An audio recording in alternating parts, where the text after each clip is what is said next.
안녕하세요. 크리스천사학교 연연한 신목사입니다. 오늘은 지옥의 영이 미혹의 영을 잡고 있다는 제목으로 생각해 보도록 하겠습니다. 제가 이 동영상의 제목으로 잡은 위에 말씀은 명쾌하게 들어오는 내용은 아니죠. 지옥의 영이 나나 혹은 미혹의 영이 누구인지 언뜻 생각나지 않을지도 모릅니다. 저는 몇 해 전서부터 성령이 주시는 말씀을 들어왔어요. 설사 그 사실이 인정하기 어렵더라도 성경 말씀과 다르지 않다면 의혹의 눈길보다는 공정한 제3자 관찰자 입장에서 면밀하게 판단해 주시기 바랍니다. 이러한 저의 주장이 많은 사람으로부터 의혹의 눈초리를 받을 수 있는데도 그러한 주장을 인터넷의 칼럼이나 동영상으로 말씀드리는 이유는 성령께서 부탁하신 바가 있어서입니다. 어쨌든 제가 주장한 말들이 각자의 삶의 현장에서 부합하다면 하나님의 말씀으로 받아들여도 큰 문제는 없을 것으로 보입니다. 굳이 이러한 말씀을 드리는 이유는 제 자신의 의를 드러내고 싶어서가 아님을 다시 한번 말씀드리고 싶어서이죠. 자, 지옥의 영이란 사탄을 말하며 미혹의 영은 귀신을 지칭하죠. 미혹의 영은 속이는 영이라는 뜻인데 귀신들은 기본적으로 속이는 공격을 하고 있어요. 아시다시피 사탄은 세상 권세를 쥐고 있으며 부하들인 수많은 귀신들을 통해 사람들의 생명과 영혼을 사냥하고 있습니다. 예수님은 자신이 이 땅의 목적이 마귀를 멸하러 오셨다고 하셨으며 사도 바울도 우리가 싸우는 대상은 혈과 육을 지닌 사람이 아니라 공중 권세를 잡은 세상의 권세자들과 하늘의 악한 영들을 상대하는 것이라고 말씀하셨죠. 이들이 바로 사탄과 귀신임을 두말할 나위가 없습니다. 그러나 아쉽게도 우리네 교회에서는 이러한 악한 영의 존재에 대해 무지하기에 이들의 공격에 속수무책으로 당하고 있어 참으로 안타깝습니다. 그래서 저는 성령이 말씀하신 악한 영의 공격에 대해 밝히게 되는 칼럼을 쓰고 동영상을 찍게 되었죠. 악령이 사람들을 공격하는 주요한 전략은 대략 세 가지입니다. 첫째는 사람 속에 들어가 정신과 육체를 파괴하는 것이고, 두 번째는 생각을 틈타서 교묘하게 자신의 생각을 넣어주는 것이고, 세 번째는 자신이 조종하는 사람들을 통해 사람들을 공격하는 것입니다. 이러한 공격 유형은 성경에 밝히고 있지만 우리는 분별력과 통찰력이 부족하기에 삶의 현장에서 이를 전혀 눈치채지 못하고 있습니다. 그 중에서도 가장 많이 공격하는 유형이 바로 사람의 생각을 틈타서 악한 생각을 증폭시키는 유형의 공격입니다. 성경이 귀신을 가리켜 미혹의 영이라고 말하죠. 미혹이라는 단어는 속인다는 뜻입니다. 귀신이 사람의 생각을 틈타 들어가서 교묘하게 자신의 생각을 넣어주고 생명과 영혼을 사냥하는 것입니다. 그래서 귀신이 바로 미혹의 영이며 이들은 지옥의 권세자인 사탄의 지휘를 받고 있죠. 귀신은 이러한 투의 공격 유형을 가장 많이 사용하는데 자신의 존재감을 절대로 드러내지 않게 감쪽같이 사람들을 속일 수 있어요. 예수님이 돌아가시고 3일에 부활하신다고 제자들에게 말했을 때 베드로가 이를 반박하는 상황에서 예수님은 갑자기 사탄아 물러가라고 소리치는 대목이 바로 그러한 경우이죠. 순간적으로 베드로의 생각을 틈타 하나님의 계획을 무너뜨리고자 하는 사탄의 공격을 예수님이 눈치채시고 쫓아내신 것입니다. 그러나 우리는 이러한 악령의 공격을 전혀 모르죠. 성경의 사두개인들이 부활이 없다고 주장하는 것도 사실은 그들의 미혹의 영을 불러들여서 그렇게 되었다고 성령께서 저에게 말씀해 주셨어요.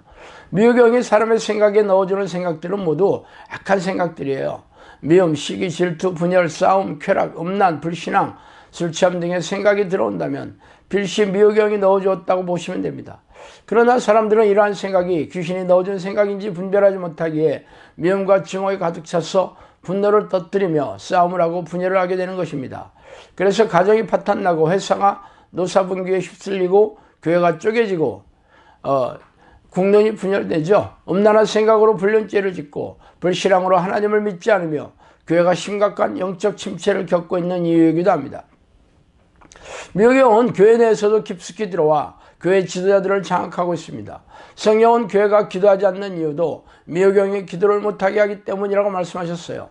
미혹의 영은 교회의 지도자들에게 성경적인 기도 방식인 전심으로 기도하고 쉬지 않고 기도하며 성령이 내주하시는 기도를 하게 하기보다는 기도를 통한 형식적인 기도에 만족하게 하며 세속적인 욕망을 충족시키는 기도만을 가르쳐 성령의 임재를 차단하게 하고 있죠. 말하자면 자꾸만 우리네 교회 수행하는 형식적인 기도회를 통한 기도 방식은 성령의 개입을 사전에 차단하는 미혹영의 계략 때문입니다. 이러한 기도에 만족하는 우리네 교회는 날이 갈수록 영적으로 침체되어 가고 있는 실정이죠. 미혹영은 사람들에게 교만을 부추겨 미움과 시기, 질투를 넣어주어 싸움을 시키고 분열을 조장합니다. 미움이 들어가 있으면 기도가 막히게 되겠죠. 수많은 교회가 목사파와 장로파로 나누어 쪼개지는 현상도 미혹영의 작품입니다. 이러한 교회는 지도자들과 성도들이 성령이 내주하는 기도를 하지 못하기에 파국을 맞고 분열이 되며 무너지게 되는 것이죠. 가정에도 부부간에 혹은 부모와 자녀 간에 서로 미워하고 싸우게 만들어 가정을 무너뜨립니다. 저는 오래전에 귀신 들린 사람들에게서 귀신들을 쫓아내는 사역을 해오고 있는데, 성령이 개입하시는 기도를 하게 되면 먼저 이들의 존재가 드러나게 되죠. 그리고 악한 생각을 넣어주는 흉악한 계략도 곧 이어 드러나게 됩니다. 저는 처음에 어떻게 미혹영이 생각을 장악하는지 이해하기 어려웠지만 오랜 시간 악한 영과 전쟁을 통해 지금은 명쾌하게 알게 되었어요. 우리 몸은 뉴런이라는 신경조직으로 이루어진 뇌에서 뇌파를 통해 온몸의 기관들을 통제하며 명령합니다. 그런데 정신이 말을 듣지 않는 증세가 있으면 정신질환자로 분류가 되죠. 정신질환들은 대개 불면증, 조울증, 우울증, 공황장애, 강박관념, 자살충동, 정신분열증의 증세를 말하는데, 이는 뇌가 정상적으로 작동하지 못한다는 증거이죠. 그 원인을 두고 정신과 의사들은 과다한 스트레스나 정신적인 충격으로 추측하고 있지만 실상 그렇지 않습니다. 악한 영이 뇌를 장악하고 조종하기 때문이죠. 저희 제자 중에 한 사람이 수많은 귀신들에게 고통을 받았었는데 축혈 기도를 시작하면서 이들의 실체가 낱낱이 드러났어요.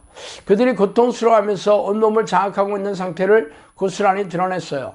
특히 머리를 장악하고 있는 귀신들은 마치 머리를 여러 개의 띠 모양으로 겹겹이 싸는 형태를 만들어 자신이 원하는 생각으로 뇌를 조종하고 있었어요. 그래서 악한 생각들을 넣어줘 삶을 파괴하고 불행에 빠지게 하고 심지어는 각종 정신질환에 시달리게 하여 생명과 영혼을 사냥하는 것이었습니다. 그러나 제 말을 듣는 많은 사람들은 제 주장에 의구심을 가지게 될 것이요.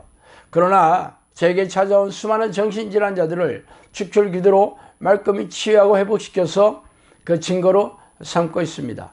이렇듯 미혹영은 사람들의 생각에 악한 생각을 넣어주어 이들을 죄를 짓게 만들고 죄인으로 만들어버리고 있어요. 자신 안에 악한 생각이 들어차 있다면 절대 기도가 안 되는 이유가 바로 그 때문입니다. 지옥의 권세자인 사탄은 미혹의 영인 수많은 귀신들을 지배하고 조종하며 사람들의 생각을 틈타 들어가 공격하여 지옥의 자녀로 만들고 있습니다. 크리스천 중에도 악한 생각이 가득 찬 상태에서 살아가는 이들이 적지 않으며 정신질환자도 수도 없지 많죠. 이렇게 상태가 심각한데도 교회에서는 이들의 존재에 무지하며 불행에 빠진 이들을 구해낼 영적 능력조차 없습니다. 우리 주변에는 수많은 미혹의 영이 기도하지 않는 교인들을 두루 찾아다니며 누리고 있죠. 당신도 미혹의 영이 언제 들어와 사로잡고 지옥으로 끌고 갈지 모릅니다. 만약 자신 안에 미움과 시기, 불안, 초조, 두려움, 산란함, 분노, 걱정, 염려, 불안, 의심, 좌절 등의 이런 어둡고 부정적인 생각이 있다면 악한 영이 공격하고 있다는 증거이므로 즉시 이를 쫓아내는 기도에 전념하고 하루빨리 평안함과 기쁨을 회복하여야 될 것입니다. 자, 오늘은 여기까지 하겠습니다. 감사합니다.